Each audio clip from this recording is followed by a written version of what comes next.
രാത്രിയായപ്പോൾ ഏട്ടൻ പറഞ്ഞു വാ നമുക്ക് ചായ കുടിക്കാൻ പോകാമെന്ന്. അപ്പോൾ ഞാൻ ഒന്നും നോക്കിയില്ല, വേഗം കിട്ടിയ ഡ്രസ്സ് എടുത്തിട്ട് വണ്ടിയിൽ അങ്ങോട്ട് ചാടി കയറി. അപ്പോൾ നമ്മൾ വേറെ എവിടെയല്ല, കണ്ടശങ്ങടല്ല നമ്മൾ പോയിട്ടുള്ളത്.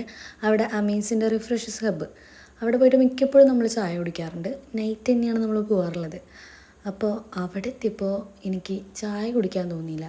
അവിടെ നല്ല സ്പെഷ്യലായിട്ട് നെല്ലിക്ക ഉപ്പിലിട്ടതും മാങ്ങ പിന്നെ പൈനാപ്പിളൊക്കെ ഉണ്ടാവാറുണ്ട്. അപ്പോൾ ഞാൻ നെല്ലിക്ക എടുത്തു. അങ്ങനെ ഒരു നെല്ലിക്കയും വാങ്ങി അവിടെ ഇരുന്ന് കഴിച്ചു. അപ്പോൾ എനിക്ക് പൊറോട്ടയും ബീഫും കഴിക്കാൻ ഭയങ്കര ടെൻഡൻസി. പക്ഷേ ഞാൻ വീട്ടിൽ അമ്മ ചോറും പരിപ്പ് കൂട്ടാനൊക്കെ ഉണ്ടാക്കണ കണ്ടിട്ടാണ് വന്നിട്ടുണ്ടായിരുന്നത്.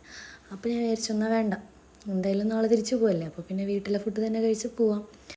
അപ്പോൾ നമ്മൾ അവിടെ നിന്ന് ഇറങ്ങുന്ന സമയമായപ്പോൾ 2 ചിക്കൻ സമൂസ പാഴ്സൽ ചെയ്ത് വാങ്ങിയിട്ടുണ്ടായിരുന്നു വീട്ടിലേക്ക്.